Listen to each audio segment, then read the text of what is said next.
everybody, and happy Wednesday. Thanks so much for joining us in Up North Live Unscripted. I am Maya Engel, live in our digital studio, and we are going to bring in our chief meteorologist, Joe Charlevoix. He's had a pretty busy day, and it's kind of been a weird day. So we've seen a lot of areas have seen some rain, maybe a few thunderstorms, but there was, I believe, what the National Weather Service is calling a probable tornado just north of Roscommon. Do you want to talk a little more about that? Yeah, and I'll show that a little later in Maine weather.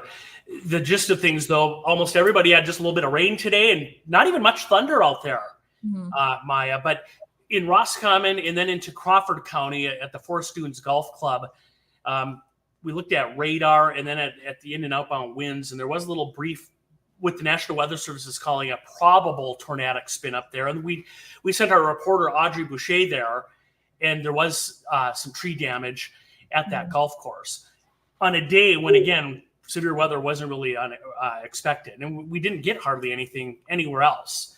Right. So that was kind of an isolated event. We'll show you that in a little more detail coming up. And yeah, if you like clouds and rain, well, we've got a good forecast for you. Right. You're much more on that. Yeah, we'll see you. I'll be back with that a little later.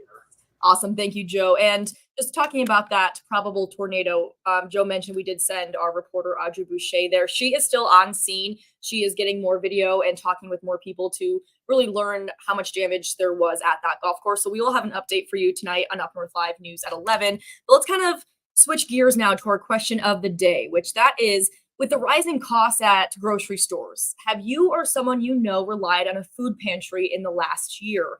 Pretty split. Right now, 49% of people say yes, 51% of people say no. So if you haven't voted yet, be sure to scan the QR code on the screen right now. I'm actually going to take away the QR code for a second just to see on our website how many people have voted so far. Looks like 88 people have voted.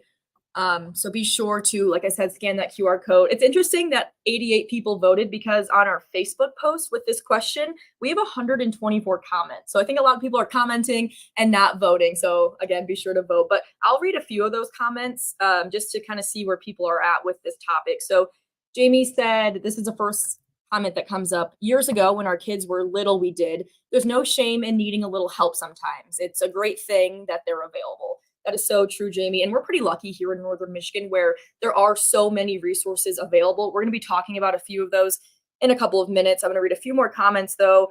A lot of people are saying yes. Wendy says yes. Robin says yes. Bridget says, just look on local Facebook pages. People constantly asking for help. That is very true. Jack says no, and I've never needed it. And those are the comments that are coming up right now, which is interesting because there's 124. Oh, I have most relevant selected. Let's go to all comments just to read a couple more. Let's see. Philip says, as a retired couple, we are below the poverty level. We still get by without the pantry and realize that there is help out there. Pantry, Commission on Aging, amongst other things. There are a lot of families worse off than us that really need the help, and we don't want to take away from them. That being said, how many people take, not because they need it, but because it's available. I do know some people do that. So no, I don't use the pantry, but I think it is great help. I think at that point, let's kind of switch gears to one of our top stories going off of this. So our reporter, Audrey Boucher, worked on this story today, and it is about a nonprofit called Love Inc. that serves Wexford, Missaukee, and Osceola counties. And they're going a step further to really address food insecurity in those communities. So Up North Live's Audrey Boucher, as I mentioned, she stopped by Love Inc. today as they celebrated a new community resource. So we will show her story right now. Planning, Love Inc. debuted its new community pantry with a ribbon cutting ceremony. The essential spot has food, hygiene products, and more, ready to help those in need. The ribbon cutting and open house was full of community members and supporters. I am just so overwhelmed with gratitude that people actually want to come and celebrate all of the hard work that they actually put into this, not just our employees, but all these volunteers in the community have come together to support all of the people who need it most. The pantry also has a clothing area for those in need who may need clothes for job interviews, which is a part of the unique boutique. Reining says this is considered an emergency pantry. We are not a pantry that fulfills needs long term. So when someone comes in and has an emergent need, like I need something right now, we are able to fulfill that need right now. So that gets them through a couple days, not extended weeks at a time. And then we are able to hand them off to an agency that fulfills long-term needs. A long-term supporter of Love Inc. is the Cadillac Area Community Foundation. The Community Foundation and the Rotary Club granted Love Inc. $20,000 each to help with the pantry because need continues to increase. Having these items in one place is very helpful to our community members. A lot of them don't have cars, they might not have the gas to get there, so we get phone calls, and it's really nice to be able to just send them to one place to, what their needs, take care of things. The pantry also has an attached garage area called the Gathering Spot, which will serve as a multi-use room to help with Love Inc.'s Spot On program, which offers life skills courses for the community. We wanted an area for kids. A lot of our clients are single moms or single dads or families, and they have kids. So coming to a class is very, very hard because one, they have childcare, or two, they can't leave the kids alone. So at this point, what we did is it's called the Gathering Spot. And it's just a big area, and it's everything. Toys are in there, games are in there, crafts are in there. It's just a whole bunch of things that kids can come together, they can play, while their parents could take one of the classes. In Wexford County, Audrey Boucher, UpNorthLive News. Thank you so much for taking.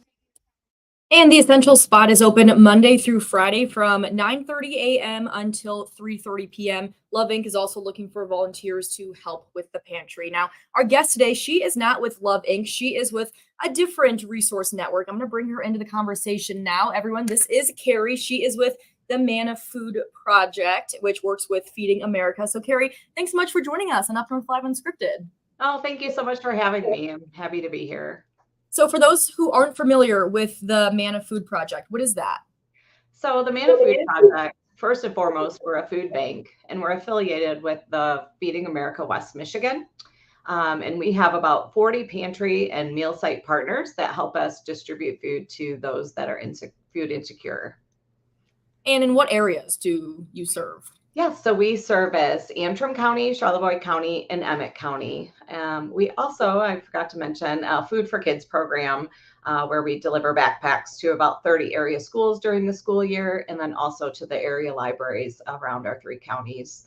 We also have a food rescue program where we rescue about 250,000 pounds of food each year that we save from going into the landfills. Wow, a lot of awesome things going on at Manna Food Project. So going back to our question of the day, which I think you heard, it was, with the rising costs at the grocery store, have you or someone you know relied on a food pantry in the last year? So at the Manna Food Project, have you folks seen more people using your resources?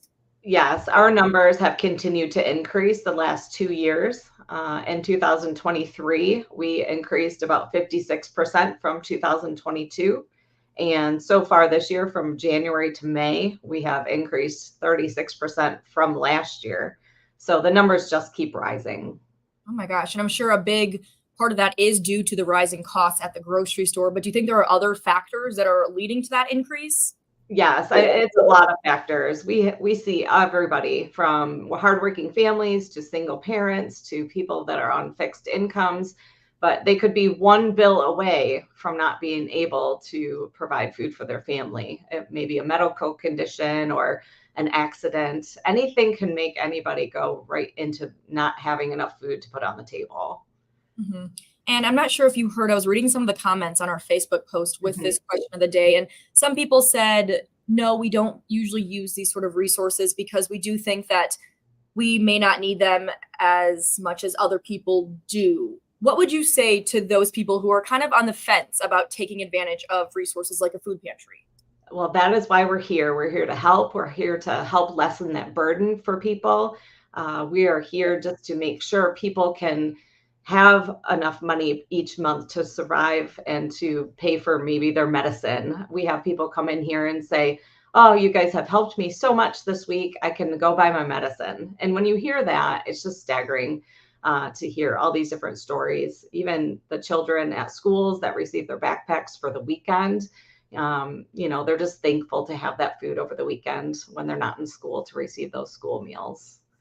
That's a good point. So then in the summertime, do you see more kids coming to you for meals because they don't have those school provided lunches? Yes, summer is definitely a struggle for families to be able to miss those school meals. So we are offering backpacks all summer long at the area libraries to help ease those worries for families and to be able to provide food to those in need. And if anybody is in need, we encourage you to get out there and find your local pantry. There's probably one right around the corner. Mhm. And I know for some people it can be hard to ask for help, but that is why there are resources like the Man of Food Project. If you didn't have the means to help people, you wouldn't be doing that, but you do. And so I just hope anyone watching out there who's maybe a little hesitant to reach out and ask for help, hopefully this will kind of encourage you to do that. Yes, we have a wonderful giving and supportive community that always comes together to help. We always have enough food for everyone, so we just really encourage people to ask for help. It's that first step. It might be scary, but we are really here to help and we welcome all people. And so have you dealt with any shortages in the past couple years when it comes to supplies, food, that sort of thing? During the pandemic, it was really hard. The USDA food supply was very short because they stopped making that food during the pandemic due to all the different things, of course. Uh, Mhm. After that, the food rescue definitely went down. So the Mana Food Project, we've had to purchase about 80% of our food. So it is all great food. It's new food. It's, just we provide as much produce, protein, and dairy for people as possible. We work with area farms to be able to provide those fresh fruits and vegetables and local dairies actually across the state of Michigan to offer the best food we can. Mhm. So then where does the money come from when you do have to pay for that much? So we are fully funded on donations, grants, and fundraisers. Okay. So we definitely rely on our local community and area businesses and just local supporters. So then if people do want to reach out, or if they have any questions, if they want to see a list of your locations, the different programs that you offer, do you have a website that they can go to? Yes, we sure do. It's manafoodproject.org, and there is a find food button that they can click on, and it will lead them to all the area pantries and meal site programs. Perfect. I'll be sure to leave a comment with that website too, so people can see that in case they missed that. So, Carrie, thank you so much for joining us and for sharing a little more information about the Mana Food Project and all the amazing things that you folks are doing. Well, thank you so much for having me. It's a pleasure. Of course. All right. Take care, Carrie. We are going to take a short break here on Up North Live Unscripted. I'll put a question of the day back up on the screen right now so you can vote if you're watching online during the commercial break. When we come back, we're going to check in with Chief Meteorologist Joe Charlevoix. It's been a very interesting weather day. He'll have much more on that coming up next.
Welcome back to Up North Live Unscripted, everyone. Let's bring in Joe from the Weather Center. And Joe, you mentioned that there is an update on that probable tornado north of Roscommon.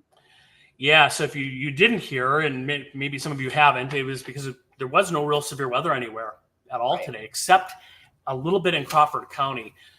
And the National Weather Service I'm going to read this, just now finished their storm survey. I'll get into this in a moment, but it was officially now an EF0 tornado.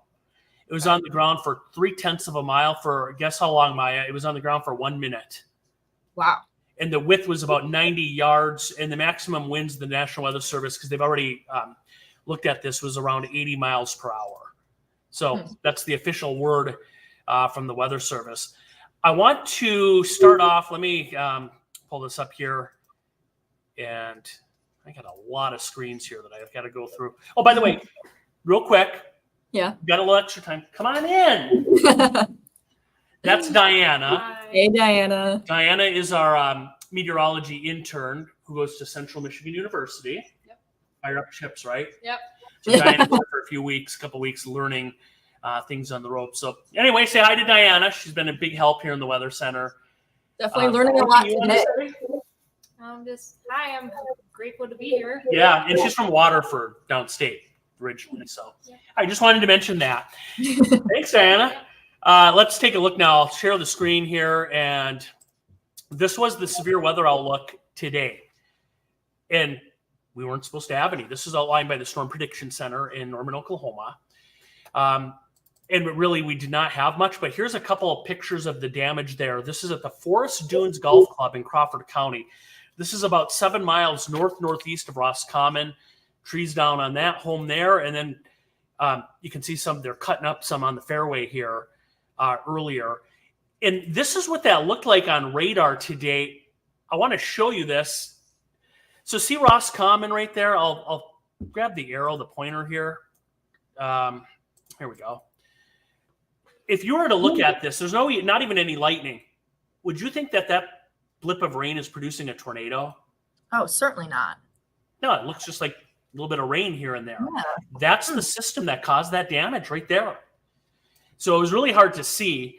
I've lost because the relative velocity that shows the in and outbound winds that we were looking at a little earlier, it only goes back about 4 hours, and this occurred around 1:20. So I don't have that data available anymore. But again, I'll kind of show you where this was right there. So you see Roscommon, and where that little tornadic symbol is there, just north of South Branch, that is where we did have the EF0 tornado. All right, let's move on beyond that. Here's what's going on. We have 2 cold fronts passing through. The first one had brought some of the showers, a few thunderstorms earlier today, and now we have more rain back here. So there's actually some clearing. You can kind of see the clearing line right now. We're going to be between rain, and then later tonight, some of these showers will work back in overnight tonight. So here's what we think on that. There's the clearing this evening, and then there's the showers tonight. And strap yourself in, kind of an unsettled pattern. Showers becoming numerous tomorrow afternoon and evening. Friday looks a little bit wet. And you know what? We'll show you the weekend too if you have plans. Saturday and Sunday, both days, we're looking at showers at times with highs generally in the 60s coming up here. So Maya, kind of an interesting day. We had some rain, a tornado, an EF0 tornado there in Crawford County today, and more showers for the next few days coming up here.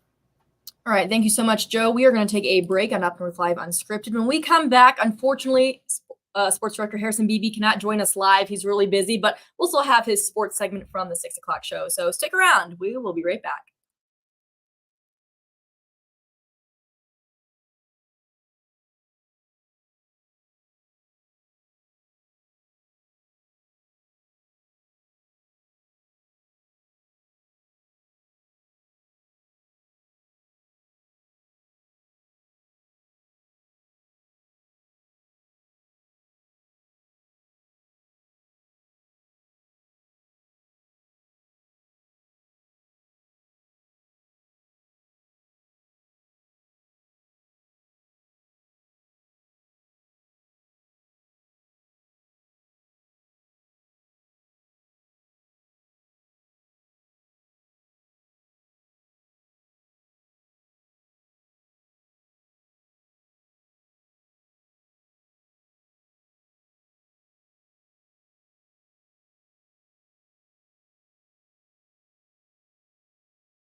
Baseball regional semifinals are on the docket today for high school baseball teams as they look to punch their tickets to this weekend's regional finals events. Checking in on all our area games going on, and with the weather, who knows if these games are going to get finished on time. But Traverse City West taking on Bay City Western in Division 1. Petoskey meets up with Escanaba in Division 2, while Benzie Central is meeting up with Shelby in Division 3. Also in Division 3, Reed City meets up with Pinconning. Charlevoix and Gray Lake are going at it in a rematch of Lake Michigan Conference teams, and we'll have highlights of that regional semifinal tonight.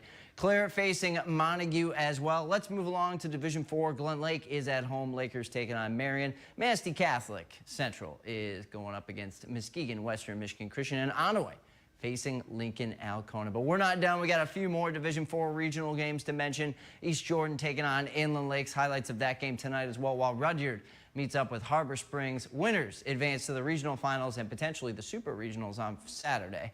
And moving right along, for those wondering, softball regional semifinals and finals will be taking place this Saturday. Traverse City Central will be in a Division 1 regional against Lapeer. Defending state champ Gaylord, the Blue Devils in Division 2 will first meet up with Essexville Garber in their region. Traverse City, St. Francis, and Everett will have a rematch in their region. We saw them take on each other in the regular season, see what happens in the postseason now, while Pine River meets up with Hart in the other half of that region. And in Division 4, Rudyard Hillman will square off, while Inland Lakes meets up with Harbor Springs. And the Frankfort Regional involves Bel Air taking on Holton, while the host team Panthers take on Lake Leelanau St. Mary. Again, those baseball regional semifinal games tonight. All these softball regional semifinal games will be Saturday. The Tigers going for a rare sweep on the season as they look to take 3 straight against the reigning World Series champion Texas Rangers tonight. It's been all home runs the first 2 games of the series for the Tigers. They got 2 from Jake Rogers on night 1. Zach McKinstry and Riley Green leaving the yard last night. Pitching also solid in both games. Kenta Maeda has a lot of pressure on him to get the job done tonight. First pitch set for 8:05. And those of you wondering, the Tigers have not swept a series since the season opening series back in March against the White Sox. All right, that's going to do it for sports. We'll be right back.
All right, let's take one last look at our question of the day results. With the rising costs at grocery stores, have you or someone you know relied on a food pantry in the last year? 48% of people said yes, 52% say no. Be sure to scan that QR code to vote if you haven't yet. And that'll do it for Up North Live Unscripted. Thank you all so much for joining us tonight. And we will see you back here tonight at 11 o'clock. And we'll see you back here tomorrow night on Up North Live Unscripted at 6:30. Take care, everyone.